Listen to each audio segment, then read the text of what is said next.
Thanks for tuning in to Flashback Horror Movie Podcast. This is your host, the Prime Minister of Sinister, Don Nice. And with me on this not-so-beautiful Friday, almost afternoon, I guess it's 11:10 in the morning, is the Pajama Pants Player, John Grande. I know you've been really, really busy this week with school, man, and I appreciate the fact that you were willing to come onto the show today, because we thought it was important to talk about the passing of an icon. But John, I really appreciate you coming on today, man. What's going on? Hey, no problem at all. It's my pleasure. I always love doing these. I've been pretty good. I get a bit anxious when school starts, but sure. I've pretty much settled into the groove of things, nice. And I'm thrilled to talk about the late great Tobe Hooper.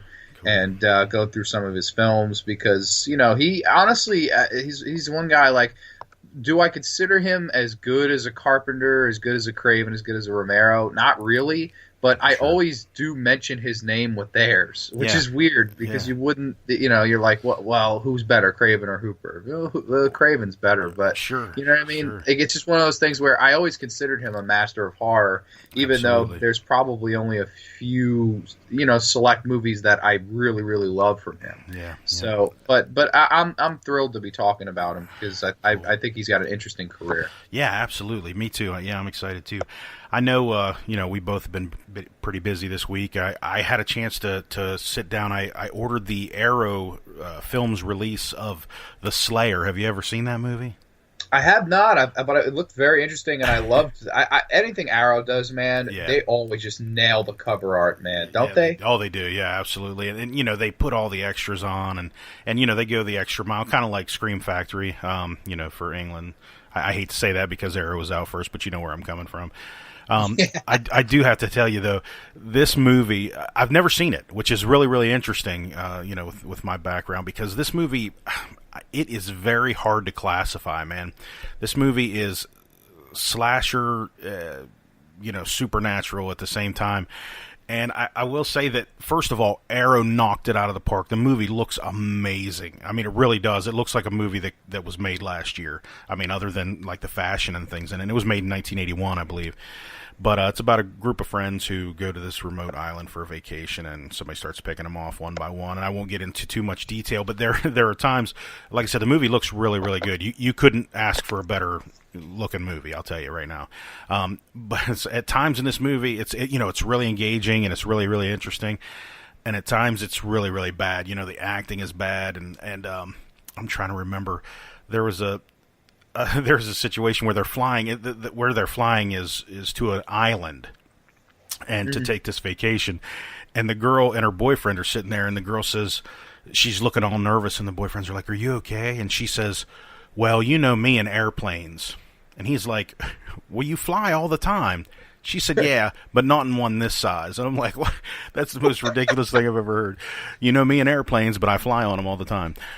So I thought that was really funny. And then she says to him, she looks out the window and sees the island. She says, "It's surrounded by water."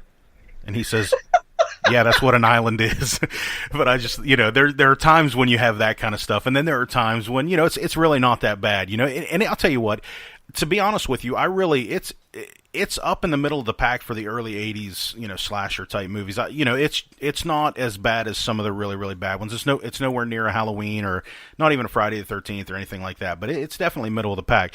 So if you ever get a chance, check it out. Like I said, there's a ton of extras where they go back and look at the set and all that, where they filmed it, and on Tybee Island in Georgia, which is really, really interesting. And it very, it looks very similar to what it did then. So that was kind of cool.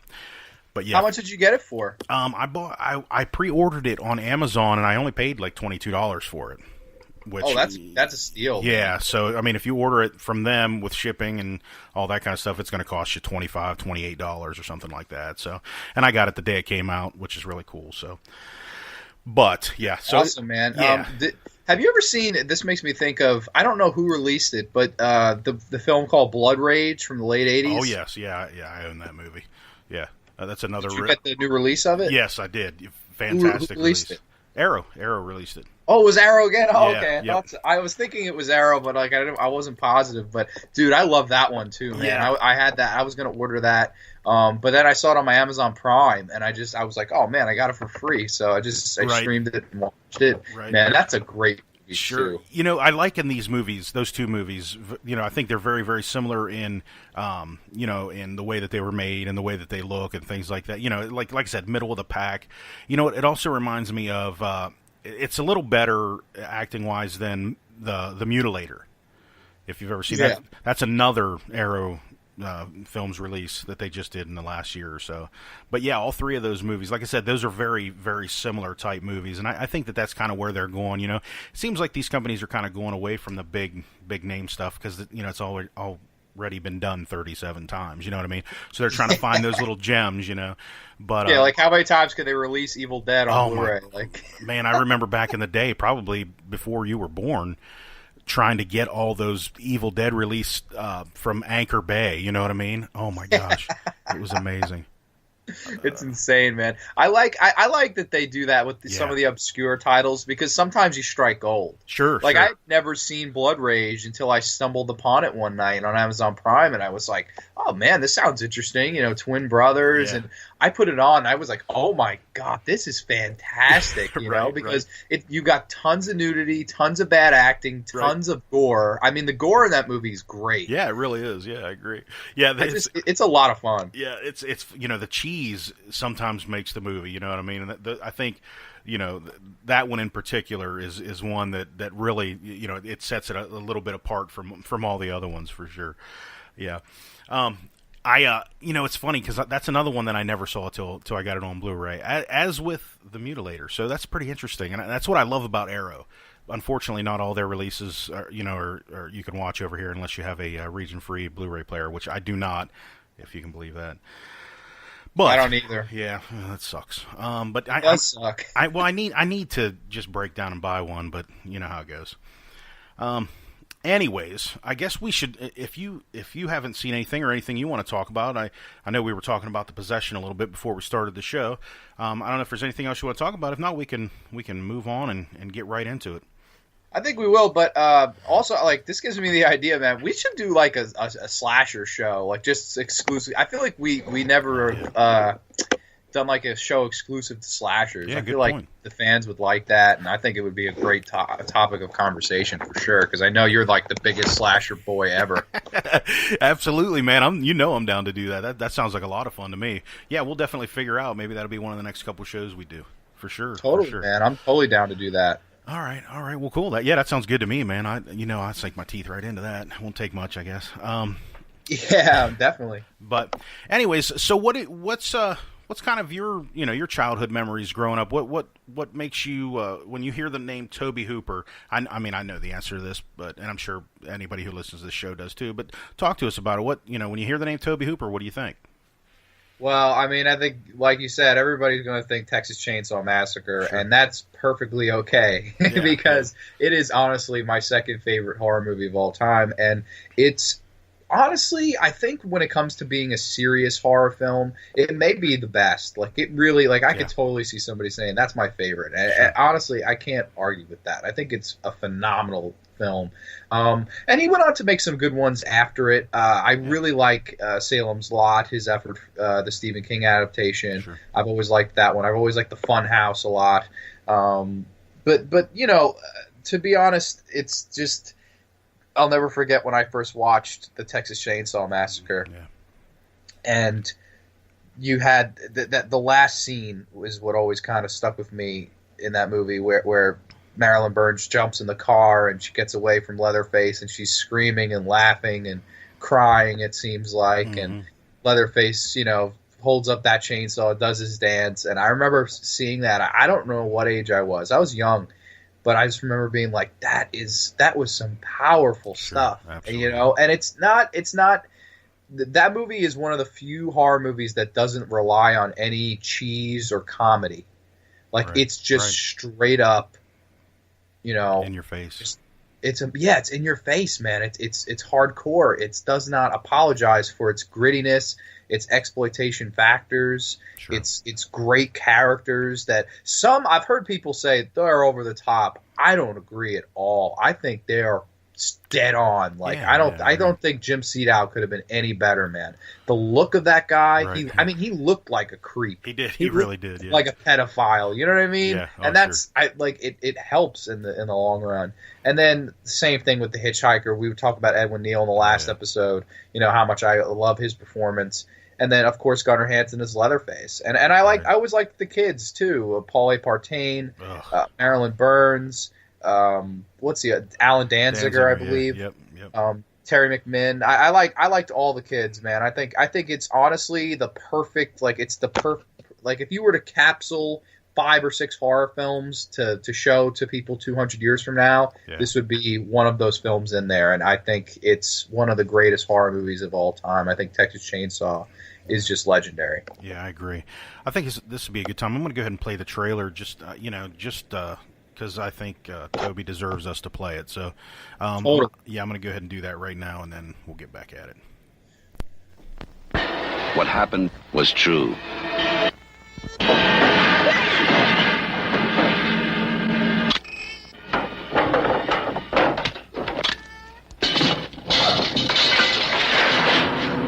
The most bizarre and brutal series of crimes in America.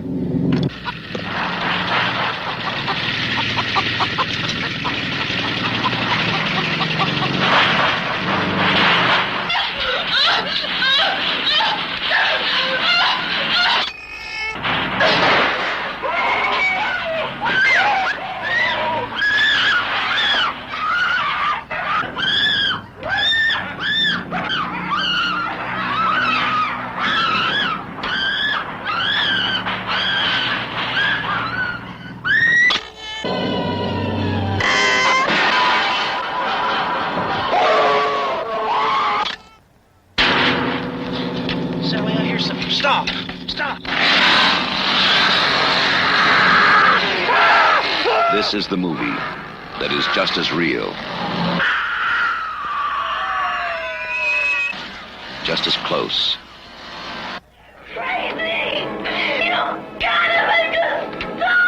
just as terrifying as being there. Even if one of them survives, what will be left? The Texas Chainsaw Massacre. After you stop screaming, you'll start talking about it.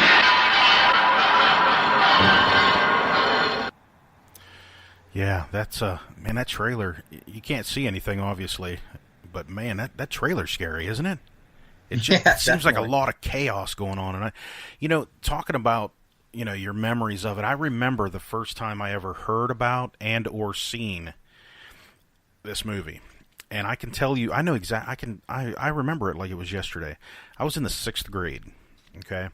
And my sister, who was, 4 grades ahead of me, she was dating a guy, and he came over to our house and he brought this VHS tape, and it might have been a beta back then, I don't even know.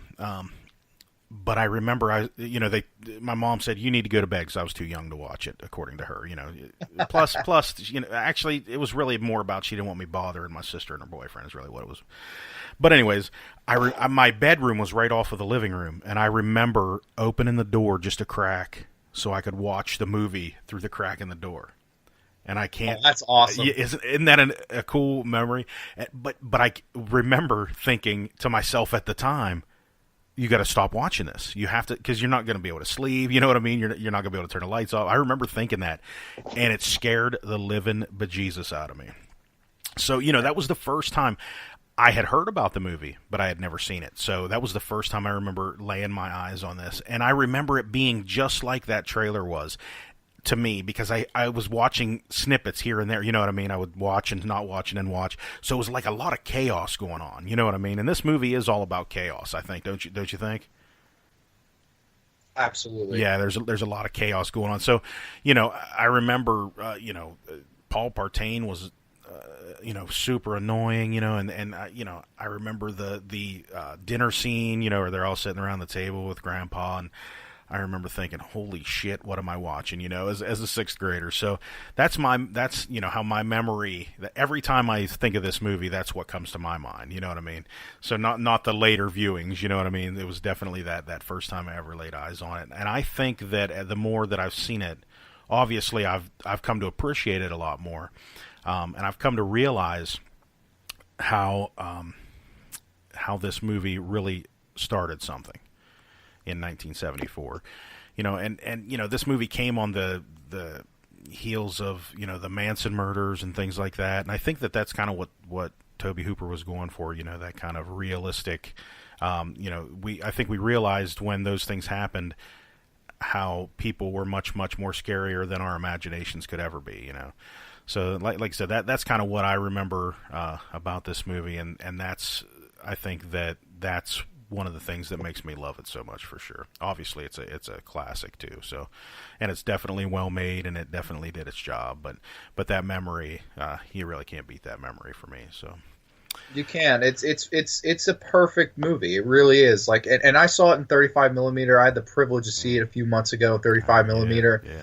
Oh my God, man! It was. It made the movie even more surreal to watch in 35 millimeter with the crowd, and it's one of those movies where the crowd was very silent throughout the entire thing, and I'm sure all of them have seen it before. Sure. And it was just one of those experiences where it's like this is how you have a great movie. Like, even the people the rowdy fans that are drinking shots of Jaeger in the theater that are watching this are sitting down and shutting up and watching the shit on the screen unfold, and that's just speaks volumes to how powerful this movie is. I think it's just perfect. There's no other word I can describe. I think it's one of two perfect horror movies that exist, and it's Tobe Hooper's masterpiece. It's the film that went on to define his entire career. Absolutely. It's a film that, dare I say, it's sad to say this, but I don't think he ever made anything close to this.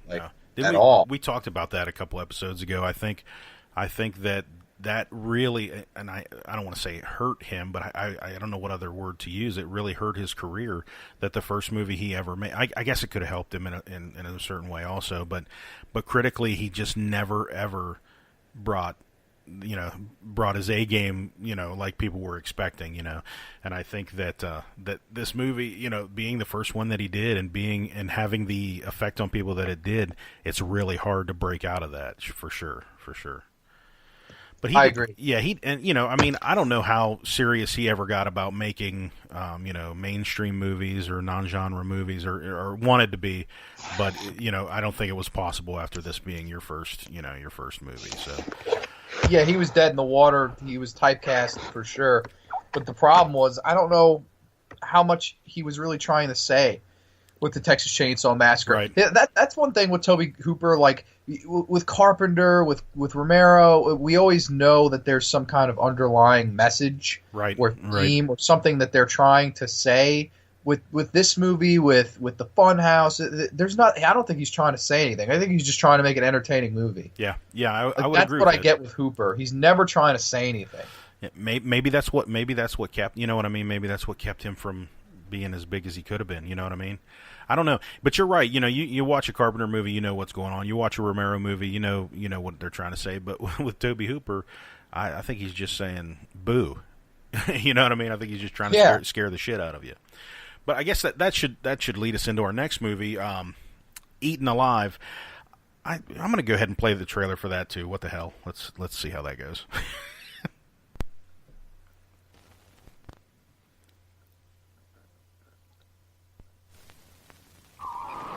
If you were one of the millions of moviegoers who were electrified by the unbearable suspense and sheer terror of Jaws, get ready for Eaten Alive.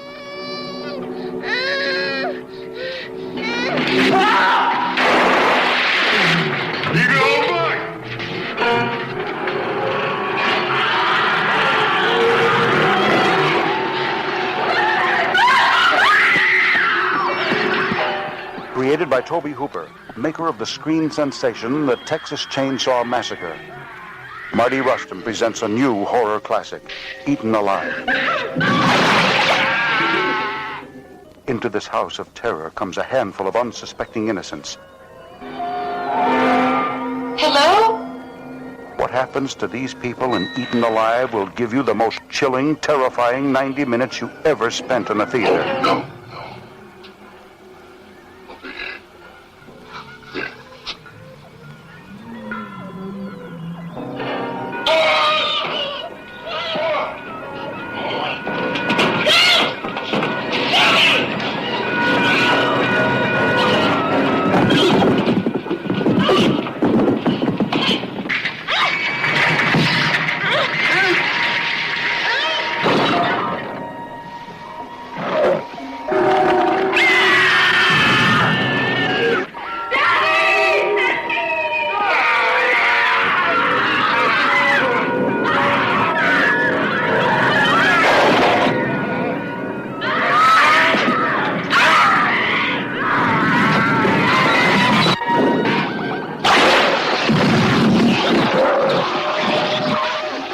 Marty Rustum presents Eaten Alive.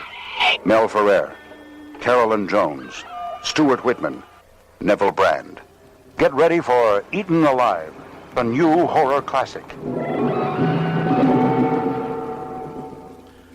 All right. Sorry about that, everybody. I know I couldn't find a radio trailer for that, so I had to actually play the trailer. So there's not a lot of information going on in there. But what I think it's funny how they played up the Jaws angle, because there's a crocodile or alligator or whatever you want to call it. You know what I mean? Because this movie was made in, I believe it was actually, could have been released in 1976, but they waited until May of 1977. So they kind of played up that whole Jaws thing. I thought that was pretty interesting. What are your thoughts on this movie? I'm kind of in the middle about it. You know what I mean? Sometimes I think it's a decent movie, and sometimes I think it's on the cheesy side. What do you think? To be honest with you, I've never seen it, and wow. It's on probably my top 10 movies I really want to watch. I've seen it, copies of it online. I've wanted to buy it for a long time, but since the passing, I'll probably see it sooner rather than later. But I've heard, like you said, I've heard a lot of mixed about this movie. I've heard some people say that it's a lost gem, and I've heard some people say it's just absolute. It's just bullshit trying to recapture the lightning in the bottle that was the Texas Chainsaw Massacre. So I don't know. I've heard that, and I've heard so many different things about this movie, and even you seem to be split on it. So let's hear what do you got to say about Eaten Alive? Well, first, number one, don't buy a copy. I'll send you a copy. I have 2 of them. Oh, cool. Yeah, so you don't have to worry about that. But I'll tell you, first of all, this is the first thing I ever saw Robert Englund in. I don't know did you know he was in this? I do, yeah. I know Neville Brand was in it, who's an actor I really, really like. Yeah. Robert Englund, he has a really small part, but his big line in this movie, anybody who knows this movie will know, is, "My name's Buck, and I like to fuck." And so that's kind of his big line in this movie. But it's about a girl who is in a whorehouse. And she's kind of, this is a weird thing to say, but kind of on the innocent side. She's kind of not of the world quite yet, and she's young, and she gets into an argument with the lady who runs the place, and they kick her out, and she goes to this hotel, and come to find out that the guy who runs the hotel is killing off the people who are staying there and feeding them to his alligator. I guess that's kind of the gist of the movie. And I'll tell you, this movie was made for like $520,000 back in 1976. And I have to be honest with you, man. It just doesn't look very good.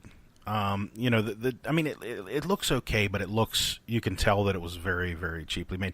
You know how when you watch Halloween, you don't really notice how they didn't spend a lot of money. This one is kind of the same situation,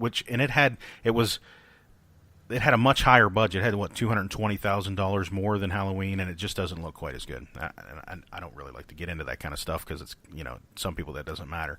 But that's the first thing that I remember about this movie is it just looked bad. It looked like it was on a set somewhere, and I don't know. Neville Brand does a great job. The acting is fine. I just didn't find the story super, super interesting. You know what I mean? And and again, I think Tobe Hooper in this movie went with the chaos thing. You know what I mean? There seemed to be a lot of chaos, a lot of screaming, a lot of running, a lot of shoes on wooden floors. You know what I mean? And it just didn't work as well as it did in the Texas Chainsaw Massacre.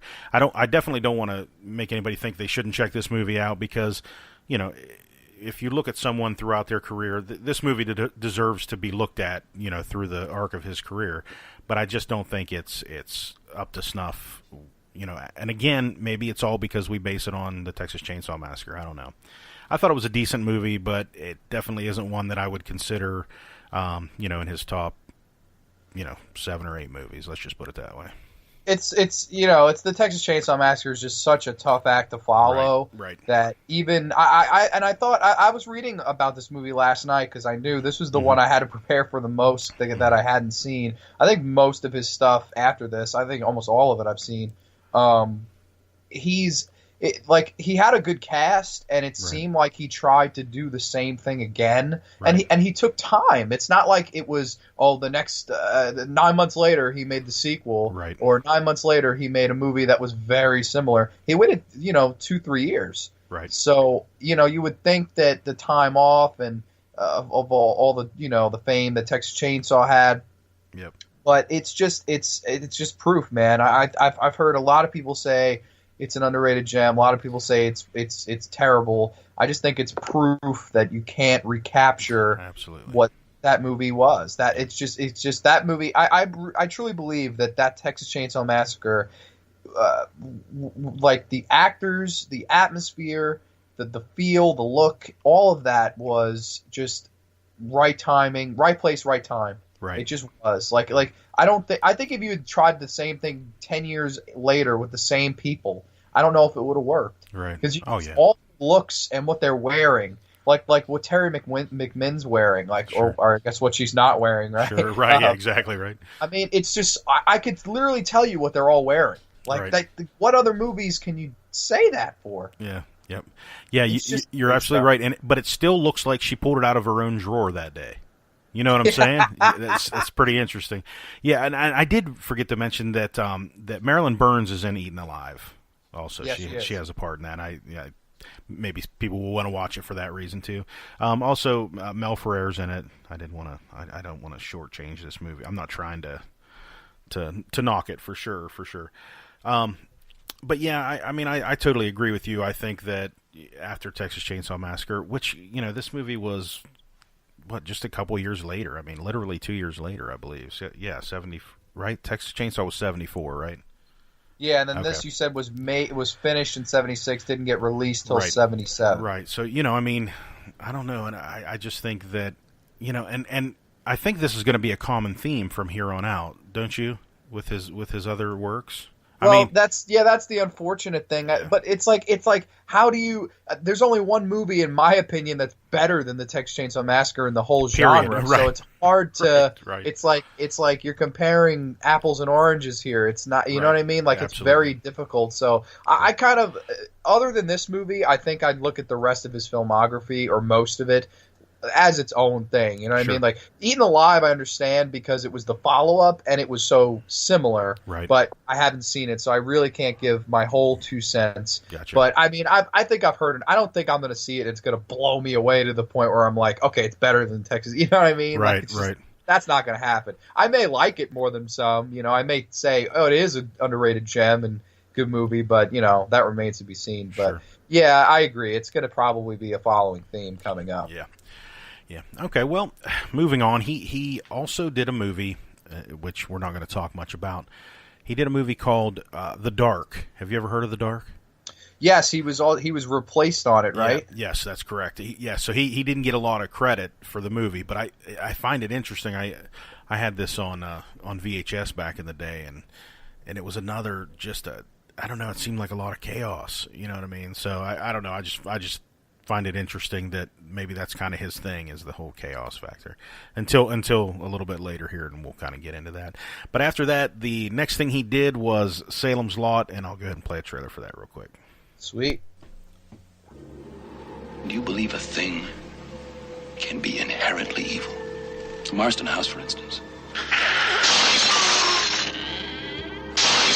How do you like that old house? Needs work, but we have time. Open the window. He commands it. Quiet little town of Salem's Lot. Oh, it's only all just happened since Since I came here. Well. Tried to rape me.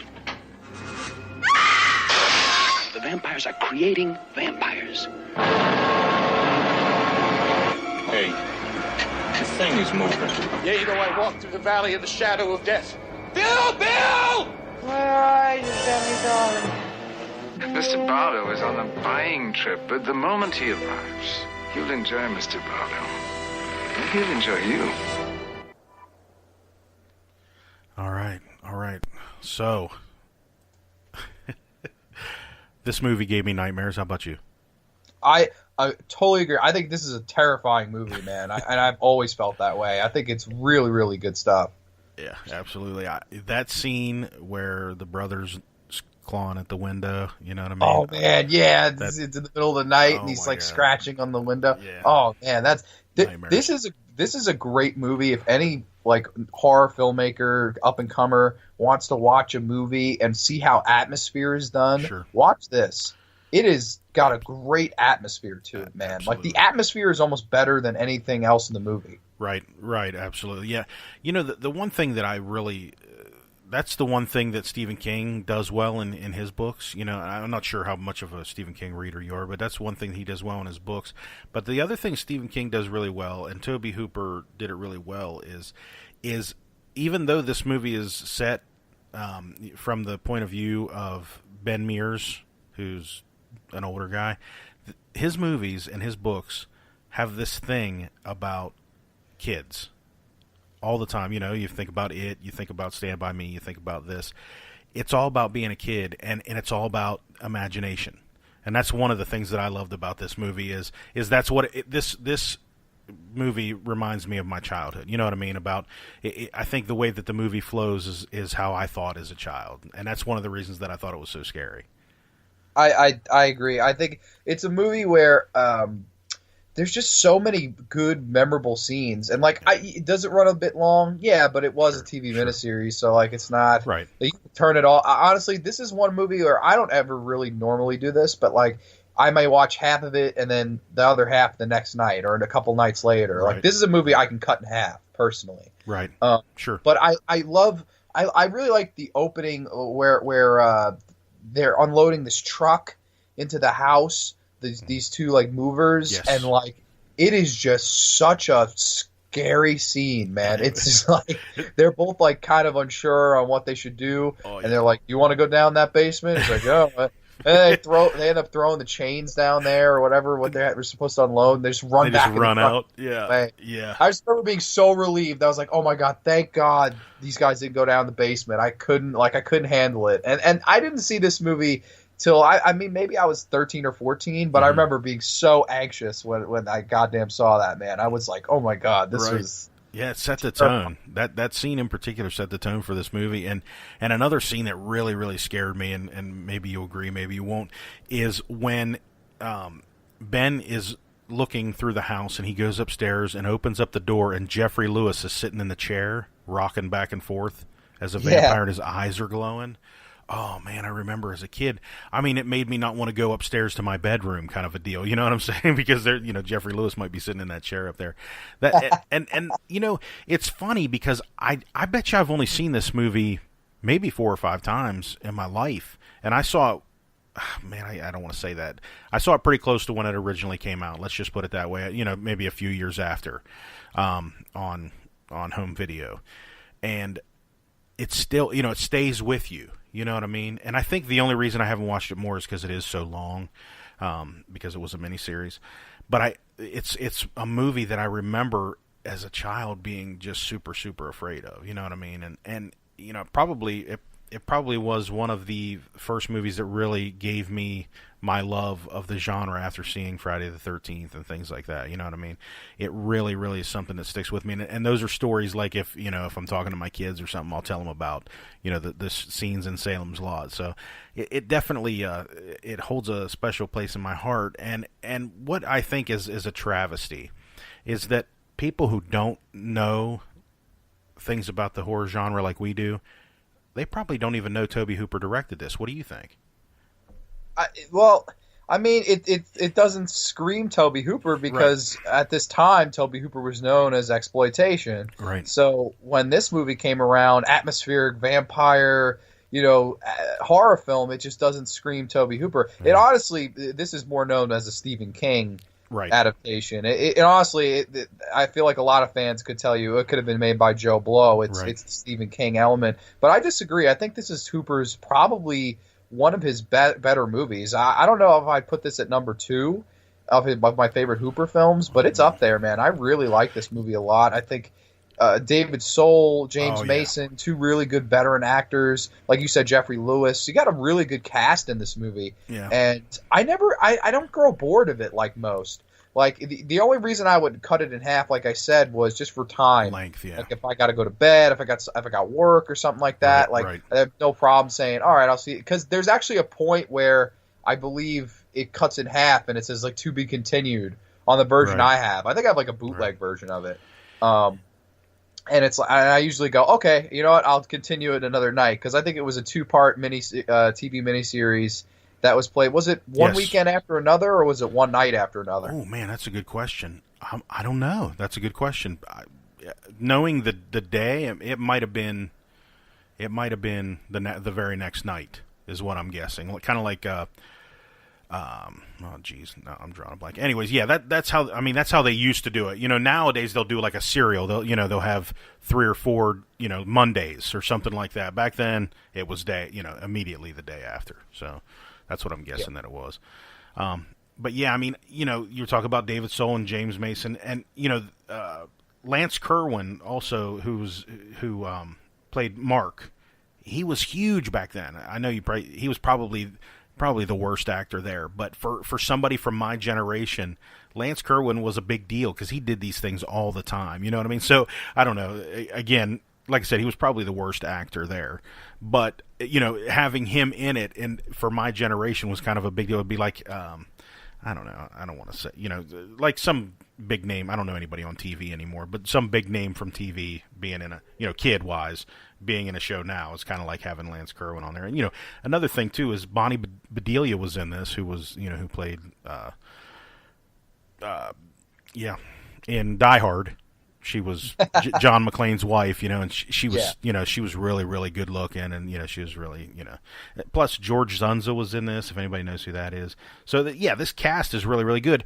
And you know what I was thinking about, John? I was thinking this may be, and this is going to be a weird thing to say, but his best directing job. And I say that because Texas Chainsaw, him and Kim Henkel, it was their idea. You know what I mean? So you have this innate love and desire for your own idea to really, really, really be good. You know what I mean? So I think that directing-wise, this may be his best movie because it wasn't his movie. You understand? Does that make any sense? It wasn't his story. So I think, because this movie is really, really well made. I mean, I would put this above the It miniseries and things like, you know what I'm saying? I think it's the best adaptation TV-wise for Stephen King. Do you agree with that? I would have to sit and think. Yeah. Because there's so many of them. Yeah. It would definitely be towards the top because off the top of my head, it would be on the top. So I mean, I wouldn't want to disinclude anything. Like I really do like it, but I agree. I think it falls apart in the second half. Mm-hmm. I always like the Langoliers, even though I do like that.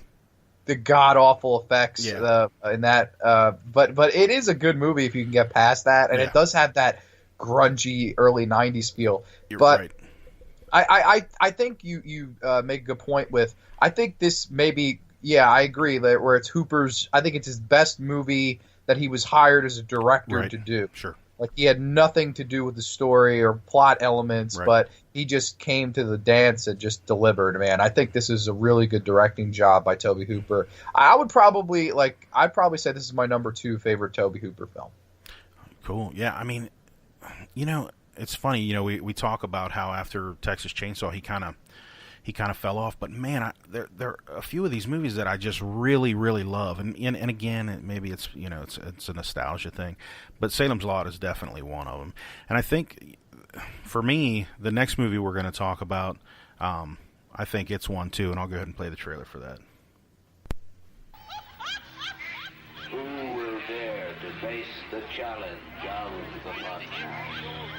Who is mad enough to enter that world of darkness? Something is alive in the funhouse. Something not alive like its father. Something better dead. Something that has the form of a human, but not the face. This better be good. It's gonna be great. Something that feeds off the flesh and blood of young innocents. Come on, here we go. This is it. Something that tonight will turn the funhouse into a carnival of terror.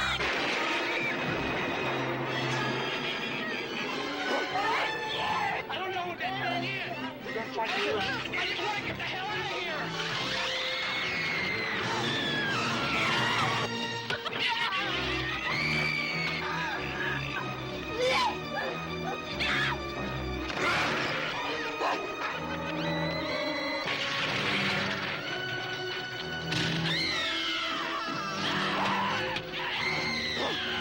The Funhouse, coming soon from Universal Pictures.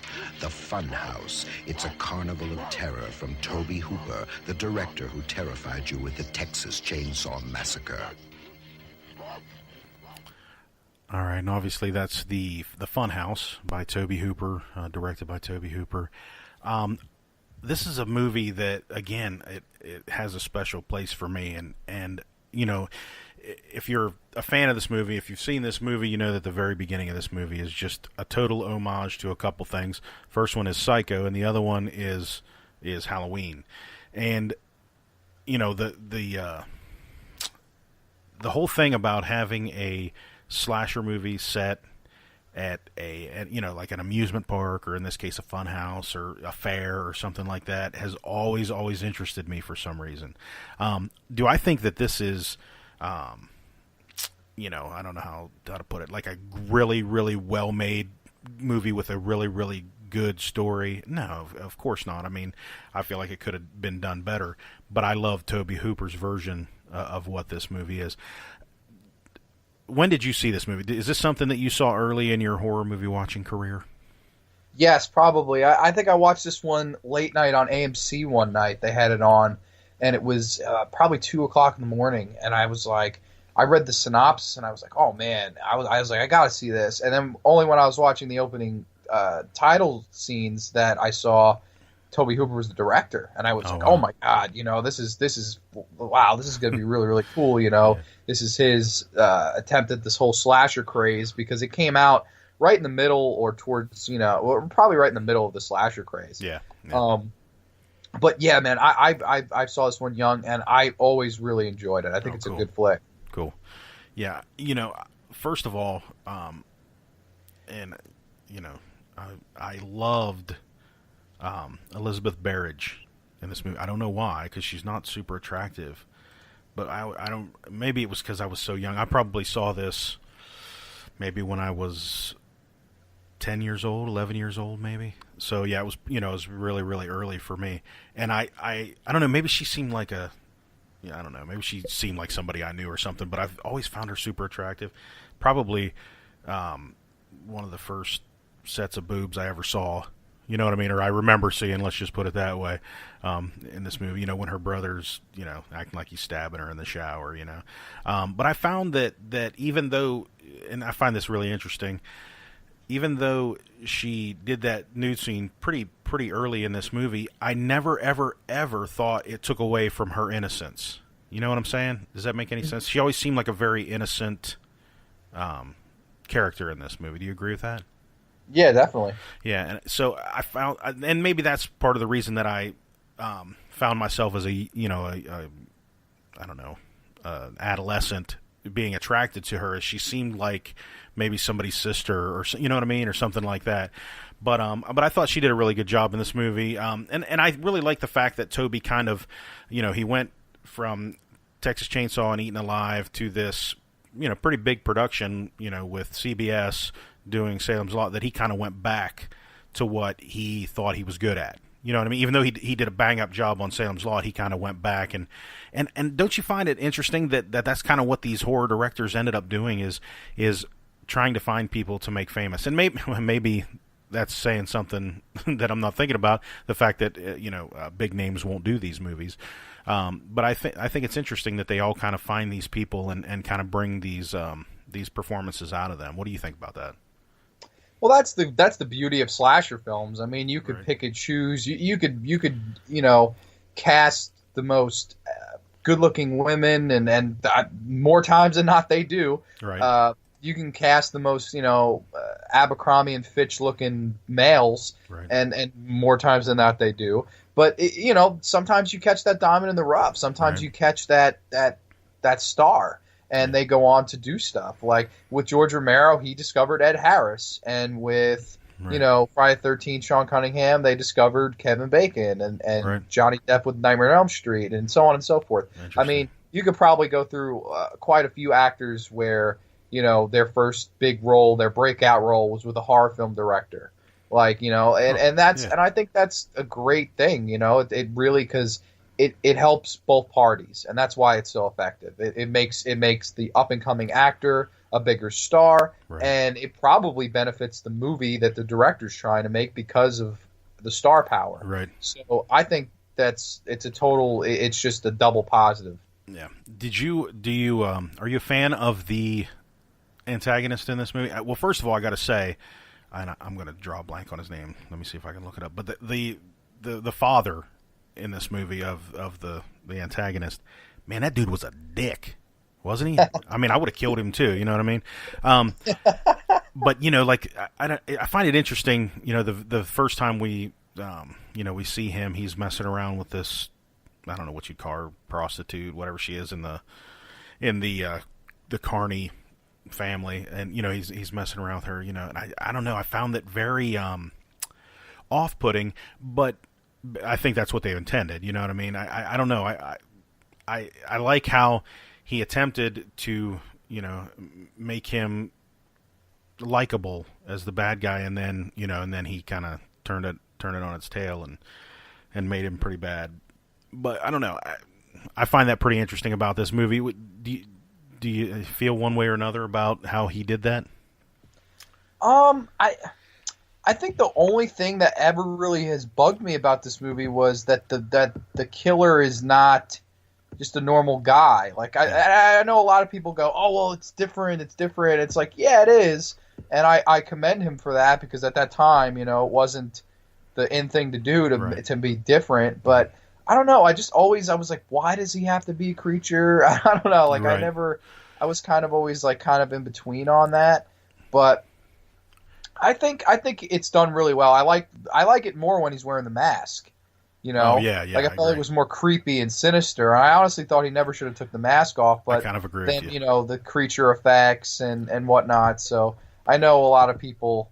I believe, did Rick Baker do the effects on this? Oh, I don't know. He may have. I think Rick Baker. I'm almost positive it's Rick Baker. From memory, I'm almost positive here. I could look it up. Yeah, that's interesting. But what did you always feel? Did it ever? It never bothered me to the point where I didn't like the movie, but it bothered me to the point where I was like, why couldn't it just been a regular guy? I guess a little nitpick here. Yeah, but, I'm with you. I'm with you totally. I was thinking I think that's one of the downfalls of the movie is, and I hate to say this, knowing it's Rick Baker, but I didn't think the makeup was all that great. And maybe he didn't have any money. I don't have any idea, but I agree with you that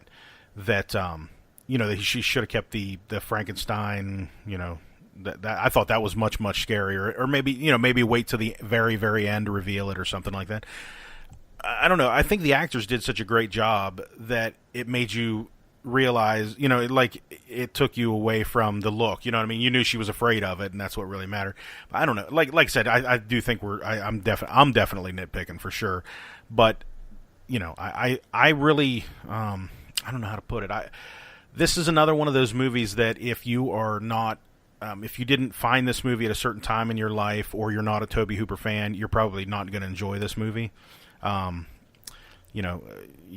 I said, you get to see a pair of tits, which is always great, but I don't know if that's definitely not going to save this movie for you, because it's very, very early. It's very, very early in the movie, and you're not going to finish watching it. But I thought the suspense was done well. The side story about the brother, trying to get in and all that kind of stuff. I thought it worked really well for this movie. By the way, you're right. It was Rick Baker. But I thought,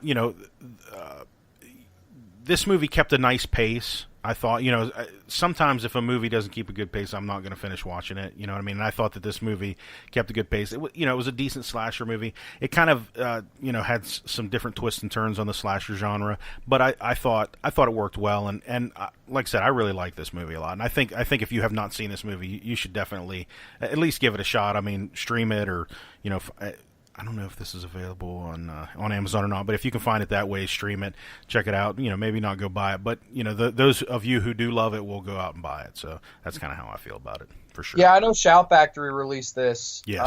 I was contemplating buying it for a while, but I held off until the price will go down just a bit. Yeah.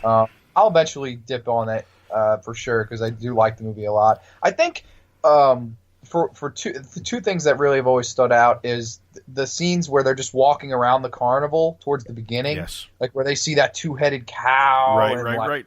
Gypsy and like that shit's almost scarier than anything else to me in this movie, just how that's all shot. Yeah, they really make you think about carny people, and maybe that's not a good thing. Maybe they wouldn't be okay with that nowadays. That's another thing I was thinking about the monster too. Is the fact that he was retarded. I don't know what other word to use. I hope that doesn't offend anybody, but I don't know if they would, people, special needs families or whatever, they'd probably boycott this because it it makes it look like special needs people were killers. You know what I mean? It's just so funny what you could get away with then that you definitely probably couldn't get away with now.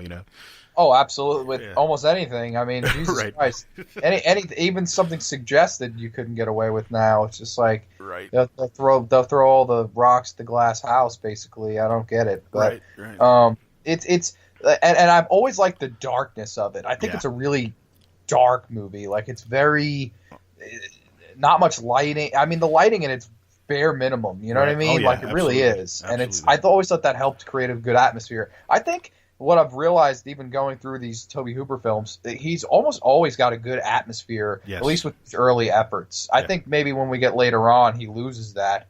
But, I mean, he really hit it out of the park with the atmosphere for all these movies we've talked about. Yeah, that was really his forte, don't you think, was the grit and the, like with Eaten Alive and Texas Chainsaw Massacre and even this. It really... and I think that was his intent, was to show a different side of people. You know what I mean? Obviously, if you think about going to a fair yourself with your family when you were a kid, and there's carnival barkers or whatever. I don't even know if they do that kind of stuff anymore. But they always seem like the most inviting and most, and he does a good job of showing that here. But then in the background, you see, and it makes you think about things a different way. You know what I mean? As a little kid, I never knew or never thought the idea that somebody working at a carnival would want to take me in the back and possibly, cut me open and see what was inside. So, that's kind of what he does. You know what I mean? You think about what he did with Texas Chainsaw Massacre. These people just wanted to go visit their family home or property that they were given. You know what I mean? And we, we've all done things like that, but luckily we've never had to deal with Leatherface and Jim Sedow and or AKA the cook and the hitchhiker. So we've been pretty lucky. But that's what it does. It gives you the other side of things, and I think he does a really, really good job at that. I really do, and I think that's what this movie does very, very well, for sure. I agree. I think this is a really good one. I think people should give this a try because it's an acquired taste for a slasher, but I think if you get it, you'll like it. Yeah, one of the cool things about the Scream Factory release of this is they don't do this anymore separately, but they actually released a DVD version, and I think you can buy it for like $7 or $8 on Amazon, and it's got all the extras and everything on it. So if anybody out there, I might just do that. Yeah. So yeah, they did that with a few, but they, like I said, they usually do it in a combo pack now, but back then, and they did it with like They Live and things like that too. So, anyways, definitely go ahead and check that out. All right, what is next on the list? Oh. This should be a favorite. Controversy. Yeah, absolutely. Let's go ahead and I'm going to go ahead and play this real quick too, the trailer. It's going to take about 5 seconds to kick in. The house looks just like the one next to it. And the one next to that. And the one next to that. A young couple live in it. Give Ken a kiss. You are so obnoxious. With their 3 children. Poor Ken, kind of chewy. And something more.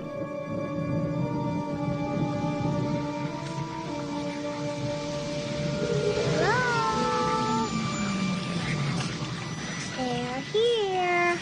Sweetie, remember last night? Do you remember when you woke up and you said they were here? Uh-huh. Well, who did you mean? Who's here? TV people. Something's funny going on here next door. Something, We were wondering if maybe you had experienced any disturbances lately. what kind of disturbances? I don't know what hovers over this house. I've never sensed anything like it. That thing is in there with my baby! They're hungry. Now Steven Spielberg crosses a frightening new threshold into a world within our own. Its form is revealed. What is it? Its focus is clear.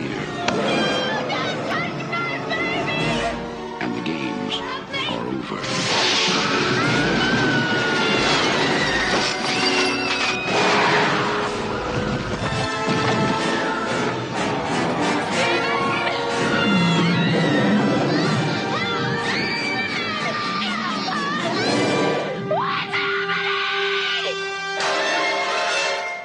Poltergeist. It knows what scares you.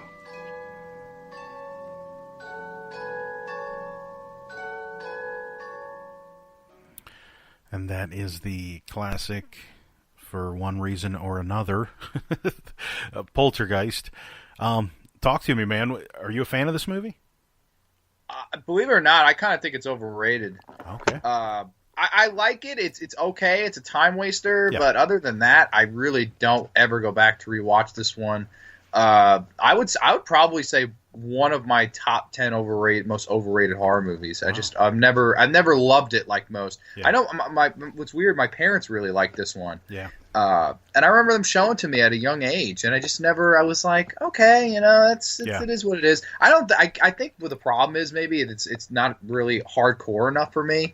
Gotcha. I understand Which that. I know people are probably like, oh, what a snob, but like, No. I totally get it. I'm just being honest. It just never blew me away. Never. I understand that at a time it was one of the biggest movies in America, and it's to this day. I mean, people remember Zelda Rubinstein, and they're here, and of course the shit that happened after the film to the cast. Right.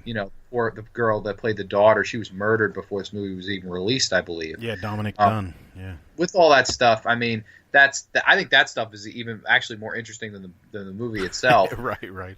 But what do you think? Do you man. think Hooper directed this, or do you think it was all Sir man. Steven?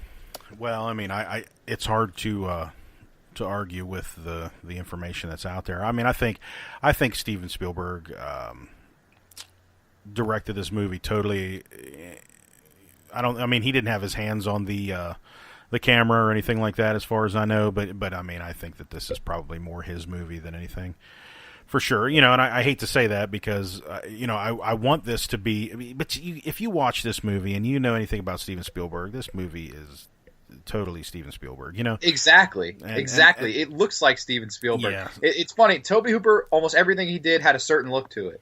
Steven Spielberg, almost everything he did had a certain look to it. This looks like a Steven Spielberg movie. Absolutely. So therefore, I say Steven Spielberg. Yeah, and I think that they probably should have just grabbed some. If this is the way they were going to do it, they probably should have just grabbed some schlub and But you know what? I do think that the reason that they chose Tobe Hooper is because of the name recognition. This was a horror movie, and he had name recognition, so they wanted to put his name on it. And I think that that's really, really what all of it boils down to. Not that they didn't think he had any talent or anything like that. I just think they said, Steven Spielberg said, you know what, I'm really going to be doing this myself. Who can we get that is going to give this movie some cachet? And I think that Tobe Hooper did it. Now, I will say that I enjoy this movie, and again, I'm sure there's a lot of nostalgia involved. It was, early in my horror movie watching career. But the story I always tell about this before we get into it is that my mother, I was raised by a single mother. So just me, my mom, and my sister, and my mother and my aunt and my cousin all decided to go check out Poltergeist. You know, they thought it'd be a good idea. They thought it'd be cool to go watch this movie. Well, they go see this movie. They get home. We go to our home, and it's probably, I don't know, 11 o'clock at night by the time we get home, and we go to bed, and all of a sudden I hear my mom yelling for me. Now, keep in mind, this was 1981. Okay, so I'm sorry, 82. I apologize. So I am not 10 years old yet.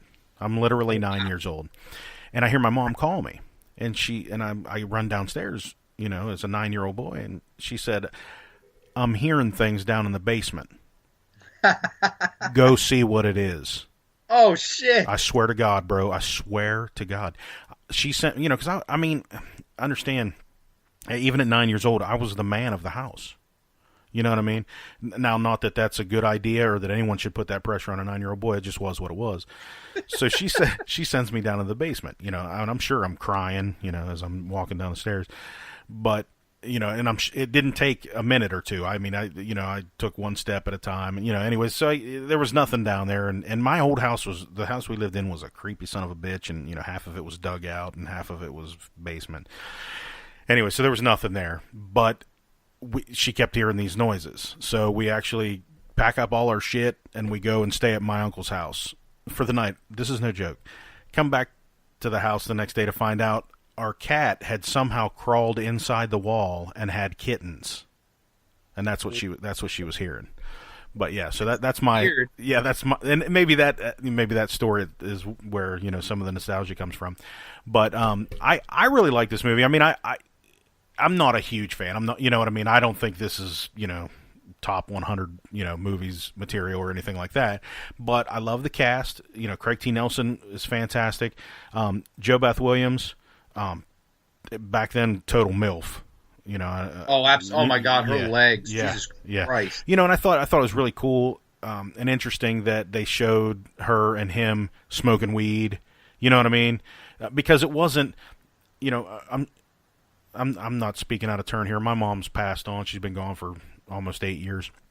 My mom smoked weed, but I never knew about it until I was older. You know what I mean? So it was interesting to see and to look back and see that, you know, they showed them in their, you know, in their room smoking weed and, you know, just having a good time, dancing around, making jokes.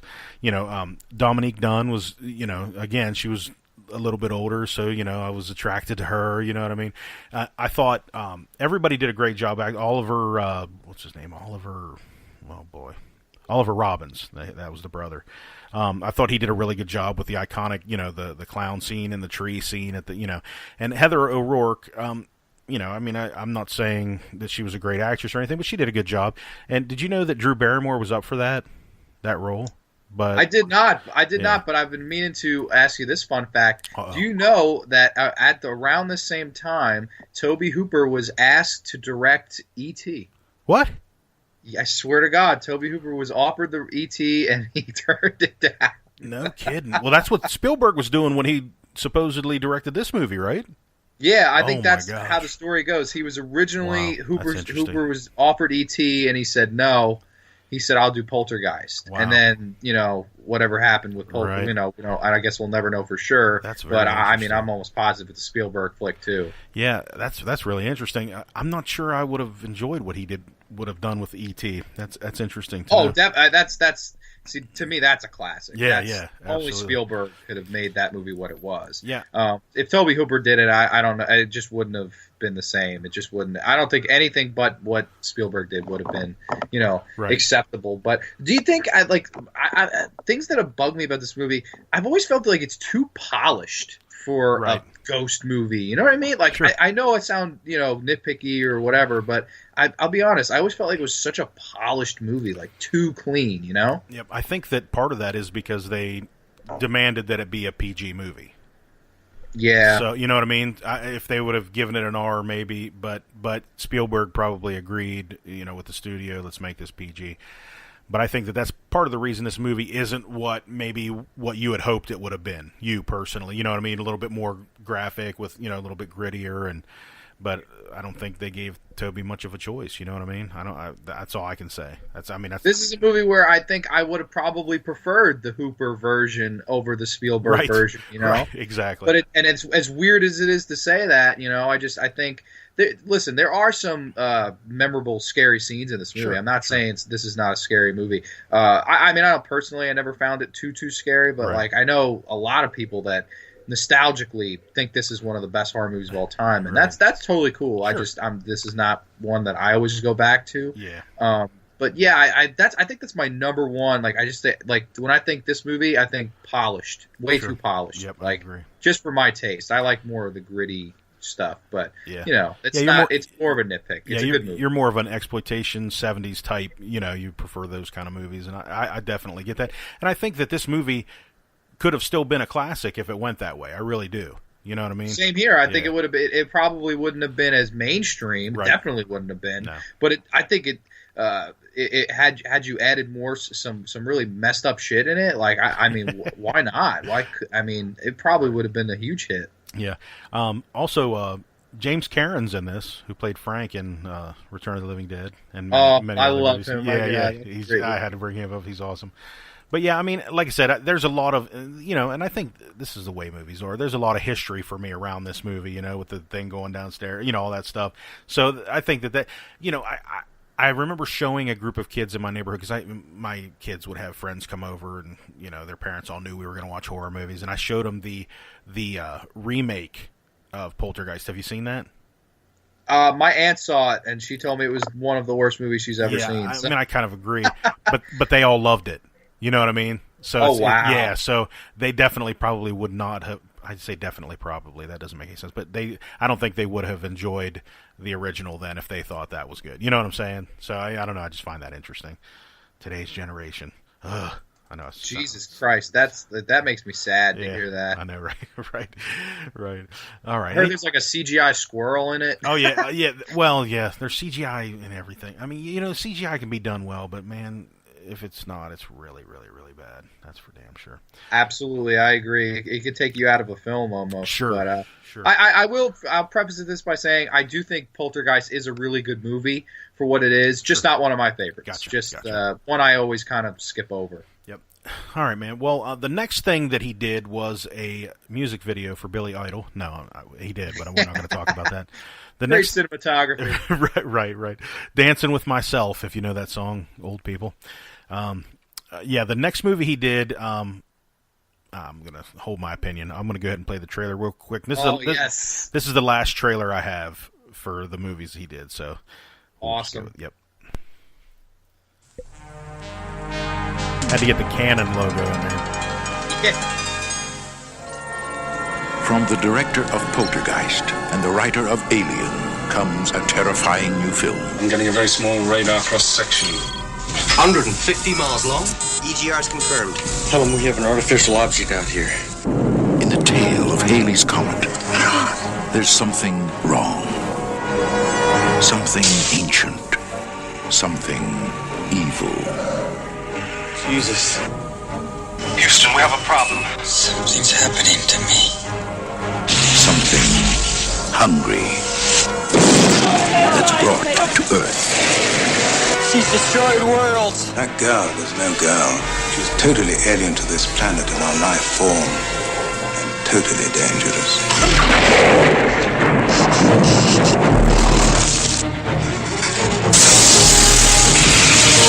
I just found a body in Hyde Park.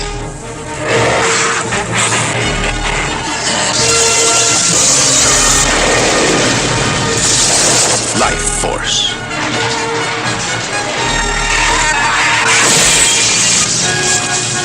Close your eyes. Visited you how? In my mind. Let it go!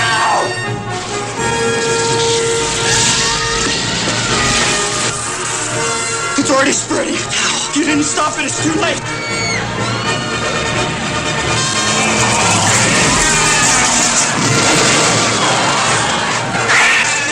Come.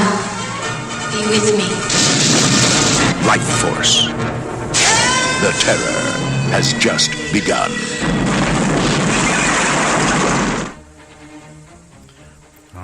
obviously that's Life Force from 1985, and I can tell you right now that at 12 years old, I considered this the best movie ever made. I fucking love this movie personally. And I give you 2 words why this was the best movie ever made. I can guess it. Matilda May. You better believe it, man. This movie was the shit. Yeah, so I'll let you go ahead and talk first, and then I'll get into it. But what do you? I know you have to be a fan of this movie. Oh, I am. This is when you asked me yesterday. You know, are you down for the Hooper retrospective? I said immediately what I thought of was Matilda May's body. Oh my god! And I was like, "Yo, fuck yes, this is the one I've been wanting to talk about." Now, before I get into how much I love this movie, this is, correct me if I'm wrong, this was the beginning of the 3-picture deal that went to shit with Cannon, right? Right, that's correct. Okay. Of those 3 movies, this is easily the best one, in my opinion. For sure. I know a lot of Cole fans will tell you the one we're going to talk about in a little bit, right. But I don't know if any of them are as awesome as this movie. I mean, this is one of those movies that's kind of made for me. Like, right. You know, I mean, Dan O'Bannon wrote the screenplay.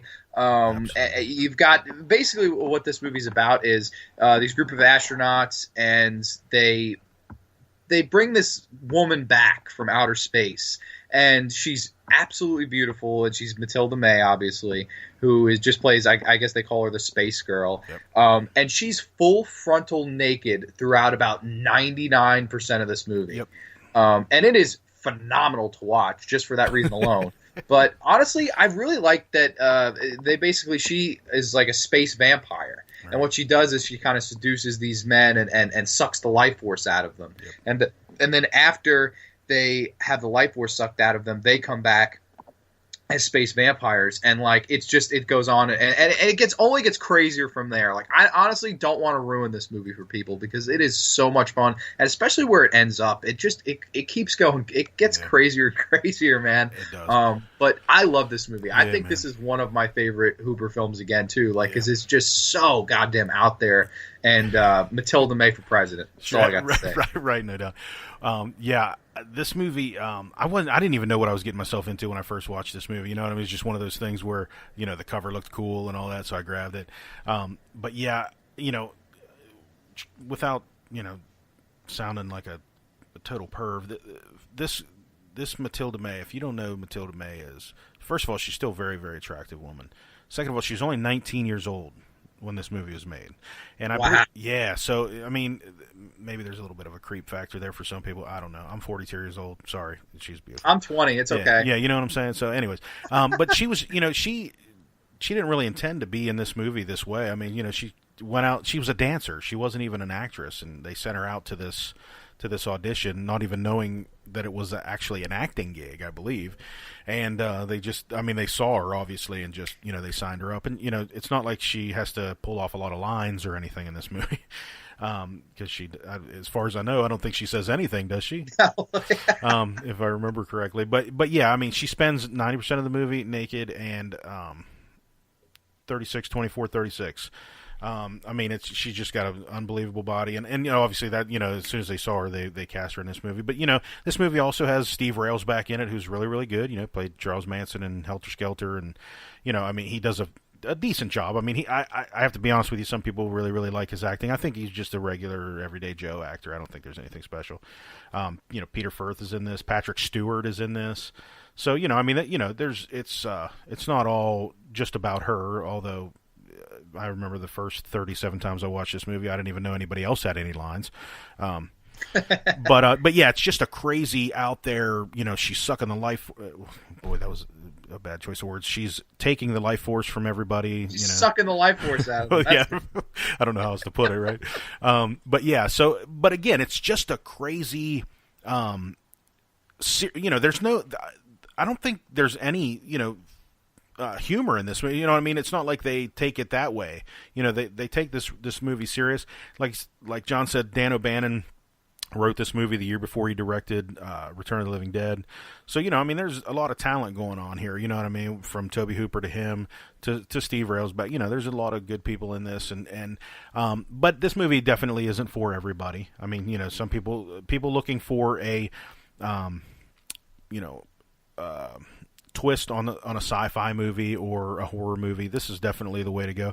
But if you like if you like your Star Treks and Star Wars things, like it's definitely not going to be down your alley. That doesn't mean you shouldn't watch it because, again, Matilda May. But I really like this movie, and obviously it's a lot more now than just about Matilda May. Although, listen, whatever, right? But I enjoy this movie. I own it on Blu-ray. It's a really, really good Blu-ray from Scream Factory also. If you haven't seen this movie, you should definitely check it out. And women can watch it too. I mean, it's there's nothing like really perverted or gross or dirty about, you know what I mean? She's just walking around naked. You know what I mean? It's not like she's being sexual or anything like that. She's just doing what her alien vampire brain tells her to do. You know what I mean? So it's not, like a lot of people would say this is similar to Species, but I don't find that at all because that's a very sexual movie. I don't consider this a very sexual movie. Do you agree with that? I absolutely agree with that. I think Species is it's I don't know. I know what you're saying. This movie really doesn't play cheese much. I mean, it's not trying to, right? But I think it comes off hilarious. Right. No, it does. Yeah, I agree. It does, and I think, but that's why it works because it's unintentional. Right. Like with Species, it's almost, it takes itself so seriously, and it's not really having fun. I think that's the difference between 1985 and 1995. That's a good way to put it. In 1985. It just seemed like everything was clicking. Like, I think the best single year for horror is 1985. Oh, nice. Like, I don't think you can top that year. Yeah. Like even 1978, I don't think you could top 1985. Like, that is the best year in horror. And it's such a great movie, man. I love this movie. I think this is one I have to pick up. I've pretty much avoided all the Tobe Hooper Scream Factory releases somehow. I don't know why. Yeah. But this will be certainly a Halloween, October pickup or a Christmas pickup for sure. Nice. Cool. Yeah, well, we both have, those are both thumbs up from Don and John, so definitely pick that one up and watch it. Not that the other ones haven't been, I guess, but this is an enthusiastic thumbs up for both. Enthusiastic thumbs up because of Matilda May. Right. That is one of my favorite women. Just period, huh? Nice. Period. No doubt. Matilda May is a 10. All right, cool. All right, well, let's move on to 1986, Invaders from Mars. Now, this is the second movie in that whole canon deal, and I don't have a trailer for this movie. What do you think about it? People, there's varying opinions on this. What do you think? I think it kind of sucks, personally. Yeah. I'm kind of in that. I feel like it's sad because all three of these movies really didn't do commercially or critically well. But I mean, other than Life Force of these three movies, I guess maybe the movie we'll talk about next. But I don't know. This movie, I've never been a fan of. I saw it at an older age too. I think if you're a kid, you would like this movie a lot. Yeah. But I was older when I saw this, so I'd give this a thumbs down. Yeah, I kind of agree with you. I was, obviously I would have been 14 at the time of seeing this movie, and this is another Dan O'Bannon screenplay, by the way. Wow. Yeah, which to be honest with you, I didn't know it either. That if that tells you anything, it was a screenplay he wrote based on another guy's screenplay, Richard Blake's screenplay. But it's got Karen Black in it, who which I don't know how you feel about Karen Black. I used to be a fan. Obviously she's gone now, but her older movies I was much more of a fan of than say this movie here. And this movie is about aliens taking over the adults. It's it's kind of been played out a few times, and but this is a movie I've only seen one time.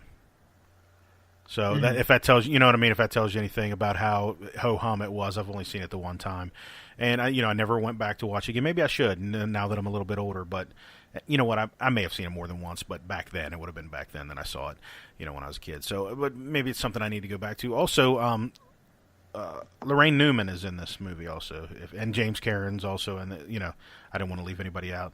But so it's actually Timothy Bottoms is so it's actually a really halfway decent cast, but it just was not something that I ever really said, what, I got to see that again, or I have to have it in my collection. And this is a remake also. What was a 50s movie or whatever it was. I don't even remember when it came out. But so maybe that's part of it too, But I didn't think that they pulled this one off. Maybe this might have just been a money grab. What do you think?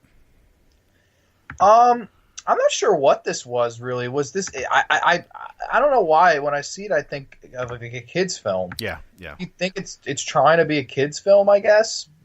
Yeah, like kids horror film. Yeah, possibility. You think it's another Poltergeist? Maybe he was trying to go that route.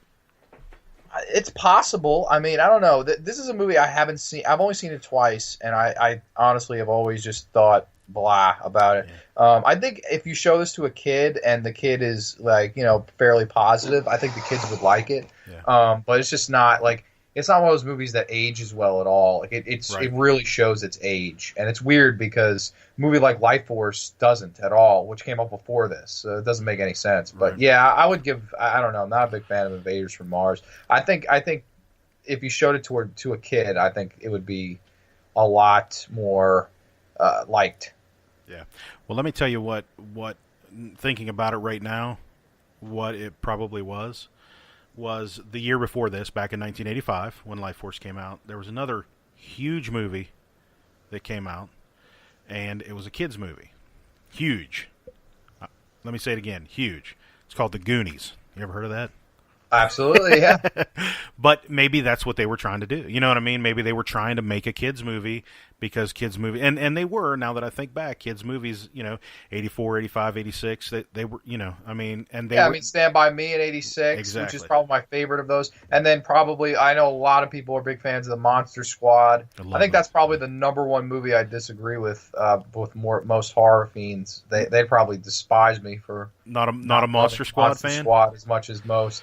Well, it was nice working with you. You're not coming back on my show. No, I'm just kidding. No, I'm absolutely joking. I'm sure you love that movie. But it was a time. You know what I mean? It was a time. So yeah, exactly. If I grew up with it, I would have loved it too. But exactly. I saw it when I was older, so I was like, okay, I liked it. It was good. But I grew up with the Goonies. I grew up with Stand By Me. You know what I mean? It depends on what you grow up with. Right. You're like, nobody lost their head in this movie. I'm not really a big fan. You know what I mean? So, and I get that. Seriously. I mean, I get not that. Even that. I don't think like. The Wolfman kicked Wolfman in the nards. Right. Like it just, I didn't laugh. I just was like, I was like, I get what you're going for, but I'm too old. Like I only saw it last year. Oh wow! Oh, okay. Well, that makes sense then. Yeah, that makes sense. I understand that the movie's a big deal, and it's another one where I don't think it's a bad movie at all. It's a good movie actually. Just not. But I'm a bigger fan of Night of the Creeps. Gotcha. Yeah. Oh, of course. Yeah, absolutely. Yeah, that's a great. I love that movie. I'm with you there. That's a fantastic movie. Anything with Atkins is a great movie. But so we can both agree here. It's kind of funny. We both had enthusiastic thumbs up for Life Force, and we're both kind of like, meh, thumbs down or whatever. No real, good or bad opinion for me about Invaders from Mars. I thought it was an okay movie. It wasn't, and I don't know. I kind of liken this movie to like the remake of Invasion of the Body Snatchers, the '88 version. You know what I mean? That is a good movie. This is just whatever. You know what I mean? So average at best. Right. Exactly. So, what would be next? I'm trying to go. He had a few TV things. He did a Freddy's Nightmare and an Amazing Stories, which is Spielberg, which is very interesting. And then he did a movie. I'm going to talk about this real quick. Have you ever seen Spontaneous Combustion? Unfortunately, yeah. Yeah, I'm not a huge fan of that movie. It was another one of those ones you watch and forget like almost immediately. It did have Brad Dourif in it, which is if you know who Brad Dourif is, he played Chucky's voice and all that kind of stuff. But yeah, not a fantastic movie. It's about a dude that found out his parents had been using like a weapons experiment or something like that, and that the results of those experiments has a crazy effect on him. So, he starts to smoke. Anyways, like I said, very, very not great. It was from 1990, which is kind of an abyss for horror movies around that time, you know what I mean? With the exception of like Candyman and things like that. And some Full Moon stuff. A lot of people love that Full Moon stuff. I'm not a huge fan of Full Moon, but, so that was kind of, like I said, a kind of a black hole area. So we'll just move on from there. Hold on, but I think we skipped one of the most important ones. What's that? The Texas Chainsaw Massacre 2. Oh, shit. Yeah, we did, didn't we? I'm sorry. Yeah. I apologize. That's okay. Yeah, go ahead, man. Talk about TCM2. It's always started with my opinion. So, what is your opinion of the Texas Chainsaw Massacre Part 2? Don Nice. a lot of people aren't going to like this. I don't think they're going to like my opinion either. I'm not a fan, man. Me neither. I think I've only seen it twice. Man, see, the problem, here's my problem. Somebody like me who loves and this is, I know this isn't really a slasher movie, but it's, considered a slasher movie. I don't like a lot of the humor, and I know you and I are on the same page with that, but I thought this movie was way over the top. I thought, the beginning is okay. The beginning, at the radio station and things, it's okay, and I can watch this movie. Don't get me wrong, but I don't know. I'm just not a fan. I'm just not a fan. It's one of those movies for me, for some reason, that it's hard to get through. You know what I mean? It's one of those ones where you're just like, are we doing this now? You know what I mean? And with Dennis Hopper in this movie, who I love Dennis Hopper, but I don't like him in this movie. I don't know, man. It's just not one that I enjoy. I really have a hard time with this movie. I don't understand all the praise that it gets. Not that I want to shit on anybody's opinion about it. I mean, if you like it, you like it, but don't be mad at me because I don't. You know what I mean? That's kind of how I feel about this movie, and it's not one that I'll be going back to see anytime soon. You honestly could not have read my mind more than you just did. Like, everything you just said is exactly what I was going to say. I agree. I think it opens good, and I remember when I first saw it, I was like, oh man, this is going to be amazing. Right. Mm-hmm. And I agree. I think it's kind of a chore to get through for me. And I know probably a lot of people wanting to kill me. If they didn't want to kill me for Monster Squad, they're going to want to kill me for this. Right. But for reference, Monster Squad is a good movie.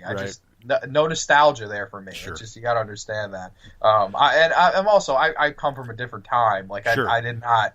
I was a kid in the 2000s. Right. So, right. You can imagine some of the shit I grew up with and actually kind of like. Right. Like, I actually liked Jumanji. And everybody hates that. So, yeah, my kids love that. You have to pick and choose, obviously, your nostalgic films. But sure. This is a movie where I wanted to ask you this, too, because after, you said we're going to do this marathon, this is the first thing I thought of. Why do you think this is such a cult movie? Like, what puts it over the top? Because I've never understood it. Man, the only thing I can imagine is that people really like the humor. They really, you know what it is. I think people love how Dennis Hopper is a badass. You know what I mean? This kind of is a Death Wish meets Texas Chainsaw Massacre type movie. You know what I mean? And I think that especially for that time, that was a big deal. You know what I mean? So I there's and the gore. There was much more gore in this movie, obviously, than there was in the first one. There's hardly anything in that at all that you actually saw.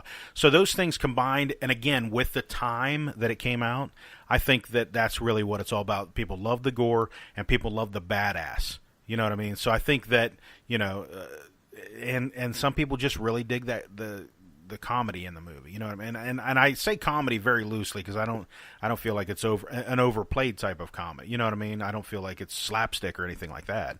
But I think those three things combined. And what's funny is that I don't want any of those things in my horror personally. That's just me personally. I don't enjoy those types of things in my horror movies. You know what I mean? I want my antagonist to be as badass as possible, and my protagonist to be as to look and seem as weak as possible. And in this movie, it's just not that. And I don't like a lot of comedy. So I think that all those three things that people really, really love about this movie are three of the things that I really don't like about this movie. Yeah, I think there are some funny scenes. I mean, there are scenes where I laugh. It's not like I'm stone-faced. Like, right. I like the chili contest. I think that's really funny. Exactly. I like that's subtle, Yeah. But then there are scenes later where Leatherface, I think, chainsaws off, the cook's hemorrhoids. Oh man. Yeah. I remember thinking that was, Jim Seedow. I love Jim Seedow. I do too. Jim Seedow again. But I don't know. Everybody will tell you Chop Top is the greatest thing of all time, and I like Bill Moseley a lot. Sure. I think the Chop Top character is really good. But like I always remember saying, I was like, no, he was not as good as Edwin O'Neill, man. No. Like Edwin Neal was just great. Like he just, yeah. I don't know. I feel like Bill Moseley, dare I say it, was a little too comedic, over the top, whatever, for me. Whereas Edwin Neal was just creepy as hell. Like where he made everything just creep me out. Yeah. I don't know. Would you say agree that? with you. Would I you like the setting towards the end of this movie with the underground. I don't know what that really was, and I liked that where I forget the actress's name that played Stretch. What was her name? Caroline Williams. Yeah, Caroline Williams. Yeah. She's become like a big genre actress. I never got the praise for her. I don't think she's all that great. No. Man, people are gonna want to lynch me. Holy shit. I know, right? No. I just keep bashing shit, but it's honestly, it's not my cup of tea. When I think of this movie, I think not my cup of tea. Yeah, I would. To be honest with you, I would much rather watch Leatherface, Texas Chainsaw 3. Jesus Christ, Don! What are we, fucking twins? I was just about to say that. You're my much younger, much skinnier twin. That's what it is. Yeah. I mean, I find that movie much more enjoyable for my tastes. It's more of a true sequel. It's more. It's I don't know. I understand what Hooper was going for. I understand I have to make it different because I can't improve upon perfection. I get that, but I just don't. I don't think it hit home with me. No, that's how I feel. I didn't go yes with it. I went, what's the point? What's the point of any sequel to the original Texas Chainsaw Massacre? I don't care. Like the remake, the sequels, the new generation, next generation, whatever. It's just pointless. You can't touch what that movie was. It's honestly just in a time capsule. Have you seen the trailer for the new one? I have, yeah. John, they're fucking Rob Zombie in it. Yeah. You know what I'm saying? I'm like, dude, I don't. They're like, yeah, we're gonna show you why he is the way. I don't care why he is that way, man. Exactly. Who gives a shit? Well, again, dude, we are so gonna get some hate mail. I hope so. Somebody send us something. I think people would agree with us on that. The Leatherface, the new one, but I think people will probably be pissed that we are not big Texas Chainsaw 2 fans. But that's why I wanted to skip it. If anybody listening, it's just our opinion. Right. Don't we're not shitting on yours. Right. We're entitled to ours. We're not mad at you for liking it. Don't be mad at us for not liking it. If you like it, I'm glad. You found enjoyment out of it. There are people that like movies that I couldn't even. There are people that think like Uli Lamel is a good filmmaker, and I gotta meet that son of a bitch. Yeah, like all the power to you. Right. I don't know what you're seeing, but it is what it is. That's right. All right. Well, we better get moving here. Spontaneous combustion. Didn't see it. Yeah, we talked a bit about this. Garbage. And he, like I said, he did Tales from the Crypt. He did an episode of that, and he did an episode of Freddy's Nightmares. Thought I'd mention those. That was the first episode of Freddy's Nightmares, right? Yeah, it was. What was it called? No More Mr. Nice Guy. Yeah, and it's like the execution. It's like the courtroom. Yes. I like that a lot. Actually, that's a really good episode of TV. Man, it's if you been track that down. Such a long time. Yeah, it's been such a long time. I do have the Friday the 13th TV series. Oh my God, that's horrible. Anyway, Freddy's Nightmares is worse. Oh, is it really? Jeez. Oh my God! Have you ever watched? The only good episode is the No More Mr. Nice Guy episode, and after that, there were so many bad ones. There's one with Brad Pitt that's like brutal to watch, but it's kind of funny that he's in it. Yeah, nice. There are so many bad episodes of Freddy Nightmares that I think it's a far inferior show. Yeah, I was never able to stay up late enough to watch that. You're very, very lucky that you got your sleep. Nice. All right, he did a show or a movie called Night Terrors, which was an anthology, I believe, but I never saw it. Did you ever see that movie? Never seen it. Yeah, no. Never seen it either. The next one I guess we're going to talk about is the TV movie, and I guess wasn't it Showtime or HBO or something from 1993 called Body Bags. He did with John Carpenter. Yes. Yeah, which I'm a fan. It's so funny. I don't remember watching it when it first came out, but I watched it, I don't know, maybe a year and a half ago or so, and I really liked it. I thought it was really good. You know what? There are times when I hate John Carpenter because he's such I don't know how to put this and not piss people off. He's such a hardcore liberal, and I'm more on the conservative side.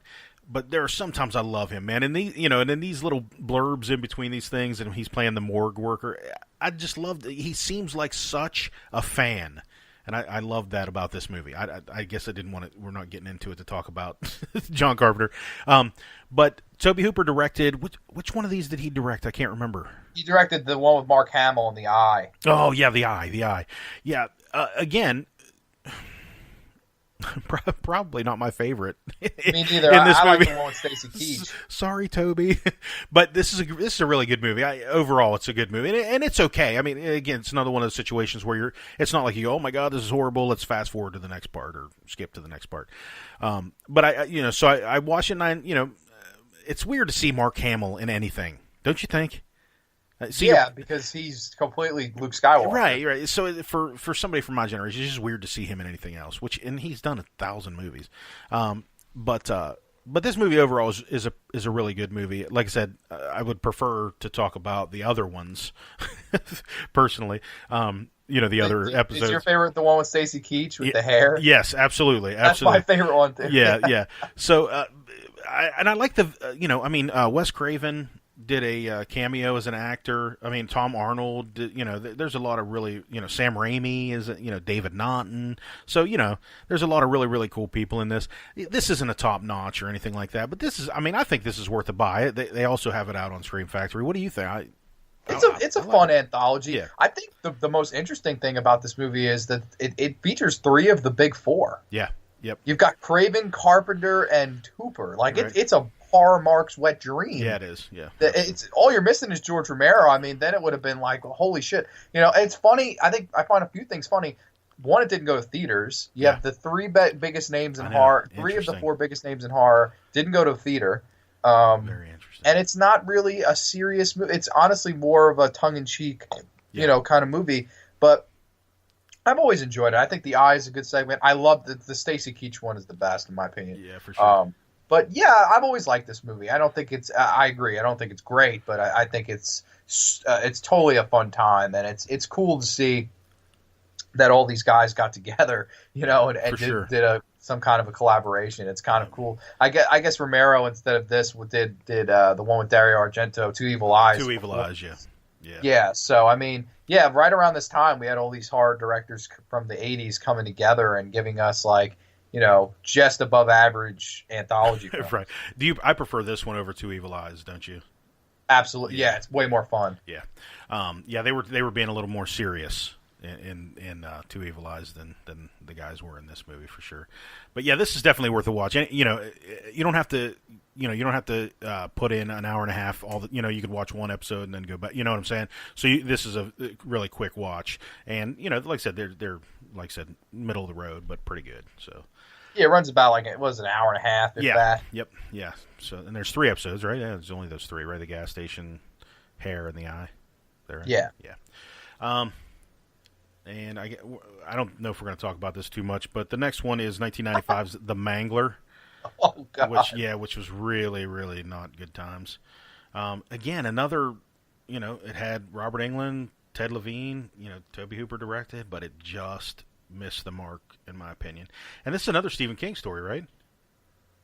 I believe so. Yeah, the killer washing machine. Yeah. So and I just the premise just wasn't strong enough. I don't think this would have been another halfway decent episode in Body Bags. You know what I mean? If they'd have made it, 20, 25 minutes or something like that, it might have been okay.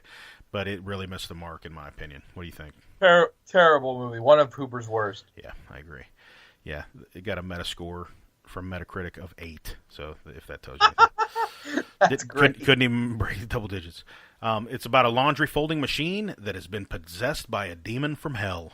The laundry machine from hell. Right. That is as bad as it gets. That's just too much. My iron did burn me once. No, that's really yeah. Good. Anyways, I'm trying to think. We talk about he did a lot of TV stuff, episodes on TV series and things like that. And he did a movie called. Do you want to talk about the Toolbox Murders, or anything in between that you want to talk about? Well, I mean, I've seen Crocodile, but I have nothing positive to say. I've never seen that. You haven't? No, interesting. You're not missing anything. Jay Sanderson wrote that, right?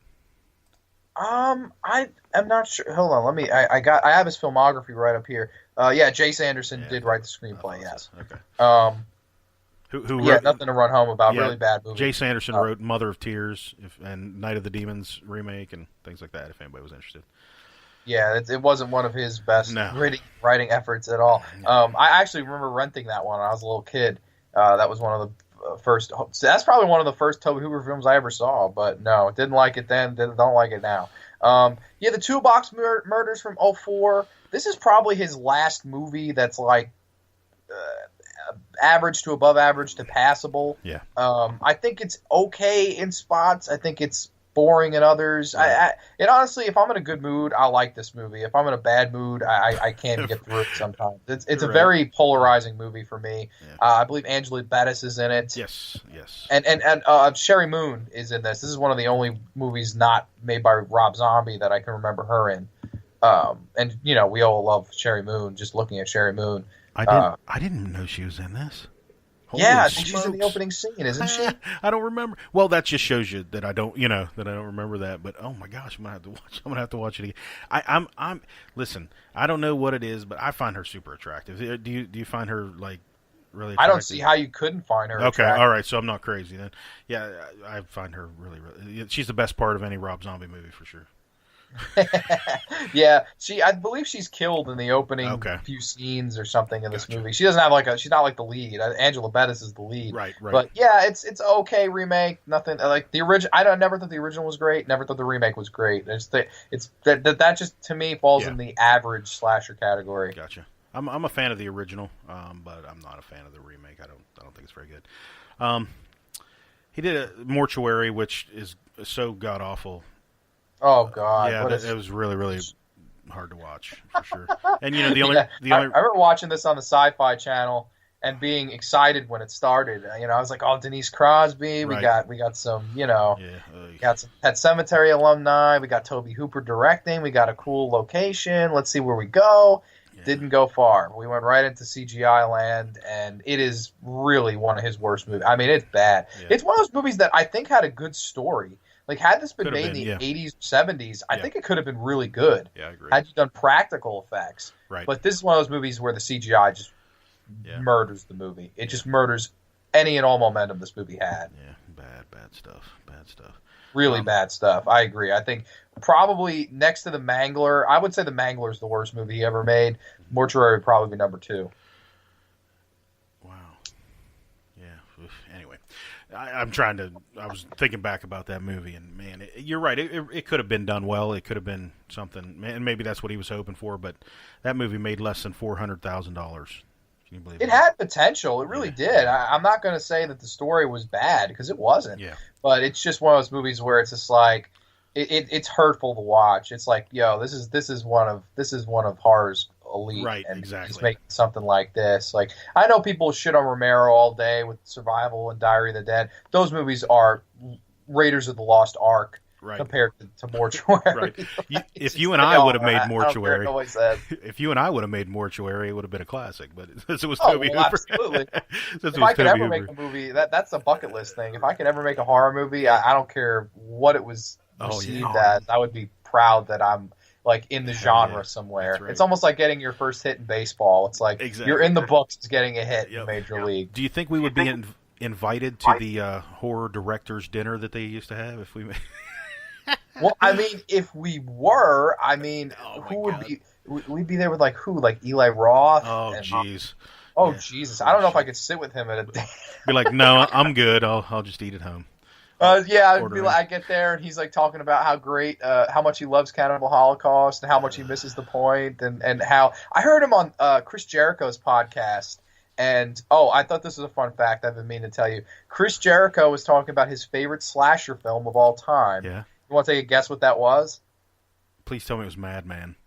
No, it was Sleepaway Camp 2. Oh, no way. Nice. I freaked out. I was listening to it. I was like, oh my God, that is the craziest thing ever. One of my favorite wrestlers loves one of my favorite horror movies. That's cool, so I thought that was great. But Eli Roth was saying something on the show of where when George Romero made when he made Night of the Living Dead, he was going for the subtext of having the zombies equal slavery.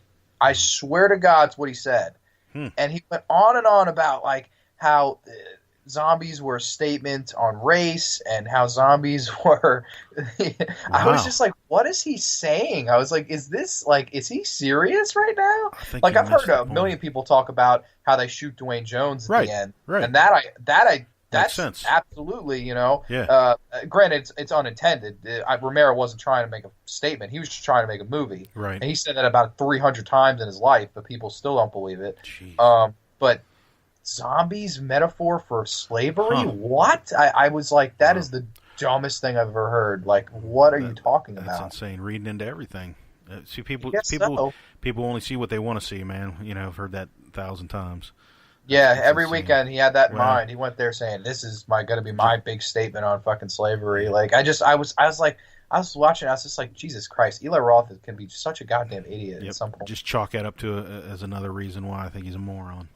Yeah, he did say some nice things about the what you were talking, the mutilator, like you were saying before. So there are points where I like him, and then like the first half of that show, I was like, okay, good, I agree with most of what he's saying, and then he went into all of that stuff, and I was like, what is he? What is he, on drugs? Yeah, my thing is just be a fan. You don't need to be an academic, bro. You know what I mean? Yeah, it's not necessary. You know what I mean? Not. It's dude. Like you're gonna make remakes, and the Green Inferno, which is basically kind of his own remake of Cannibal Holocaust, which sucks. I don't know. I'm not a fan of him. I just can't stand it. I'm with you. We're not going to talk about it too much, but he did a couple episodes of Masters of Horror. Were you a fan of the series of Masters of Horror, or did you not really care for it? I was a fan of it. I think most of the episodes in the first season are actually really good, Yeah, but I agree. I actually wasn't a big fan of either his episodes. Yeah. I believe Dance of the Dead was one. Yeah, the damn thing. Yeah, the damn thing was the other, which terrible CGI again. Right, exactly. So yeah, I mean, I'm a fan of the series. Unfortunately, not a huge fan of either of his. I know Robert Englund's in Dance of the Dead, right? Yeah, he actually. I don't even know if we mentioned that he actually worked with Robert Englund quite a few times. Yeah, he did. But I don't think at any time was the movie did the movie turn out very good. No, I agree. Yeah, I agree. What a shame. And the last thing he did, according to IMDb, is Gin, which is a movie I never saw. It just came out a couple years ago on video. I've never seen it, so I can't really comment on it. I started to watch it on my Netflix queue, and then just about halfway through it, I said, "This is just I can't anymore." Yeah, it's that kind of situation. Huh? It's not as trust me, it's not as bad as Mortuary or The Mangler, but it's just I was watching, I was like, I can't take this anymore. I mean I hate to end with I don't think you said anything positive about a movie since Life Force, right? But it's just one of those things where he really more so than any of the big four fell off the proverbial cliff when it came to the quality of his films. Like when he hit the 90s, that was it. Yeah, I agree. And you know what? They all really did, but he just did it to more of an extent. He hit rock bottom. They barely stayed afloat. He hit rock bottom. Exactly. He's the one that diminished the most, I think. Yeah, I agree totally. I think though, like coming full circle with this whole retrospective, I think Tobe Hooper is definitely, no matter what, and now that he's sadly passed away, I think he'll always be, in my mind, one of the big four. And it's mainly because of one movie on this list. Granted, we did say some nice things about, Salem's Lot, The Fun House, and especially Life Force, which I love a lot. Right. But yeah, I think Tobe Hooper's a legendary horror filmmaker, and I think that a lot of that early work it's some really good stuff in a time where horror was booming. He was booming with it, and I think he's one of the greats. Yeah, I agree. His earlier works are classics for sure, in my opinion. And a lot of his later works are very passable, time wasters, like you said. You know what I mean? And I don't want people to think that when I use the term, and I think you feel the same way. When I say the term time wasters, that's not necessarily a bad thing. You know what I mean? Because there's some movies I won't waste my time on. You know what I mean? Yeah. So if I'm willing to watch a whole movie, it's probably a pretty good movie. So so like you said, to bring it full circle, he started with the Texas Chainsaw Massacre, and it was so hard. I can't imagine being somebody like that trying to find that critical success again. Because I'm sure it's a big deal to them. You know what I mean? There are a lot of movies that are cult classics, and that's all great and everything, but it never probably really brought him the success that he really wanted. So that's kind of sad. But not to say that there aren't some really, really good movies in there. So go watch the 70s and early 80s stuff of his if you haven't had a chance, or go back and watch it. He's no George Romero, but like you said, he's in the top 2 or 3 of of a career. There's been some other great movies out there, but he's had a pretty good career in the horror industry. So if you guys haven't seen it, you definitely need to go check it out. And anybody who's pissed off at us about Texas Chainsaw Massacre, break yourself, fool.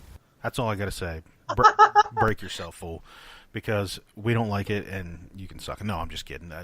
Texas Chainsaw Massacre 2, not one. Yeah, that's what I meant. That's what I meant. Yeah, please. Yeah, we love Holy the first shit. one. That's Yeah. certainly Holy not up shit. for debate. But yeah, and I'm sorry for any Monster Squad marks that I pissed off. I know that movie is. Yeah, it is. God, that the cult for that movie is insane. Yeah, but I don't know. I just don't. Yeah, that's all right. They're probably That's gonna be long to kill me, but it is what it is. I if there's anything we can get across here, everyone's entitled to their opinion. Absolutely. As long as you're watching horror, we're happy. Probably, yeah. I would agree with that. That's how I feel. So, unless it's made by Uli Lamel. Right, no kidding, man. That's hard. Or us, if it's made by us. No, I'm just kidding. Anyways, brother, all right, well, I got to scoot out of here. Got to get back to work for the day. So, you have a good long weekend, right? You got a long weekend coming up? Yes, sir, I do. Sweet, I have Monday off, thankfully, so I'm going to get some Z's the next couple days. Yeah, and our last episode, the top 5 horror performances, it'll be up tonight for sure.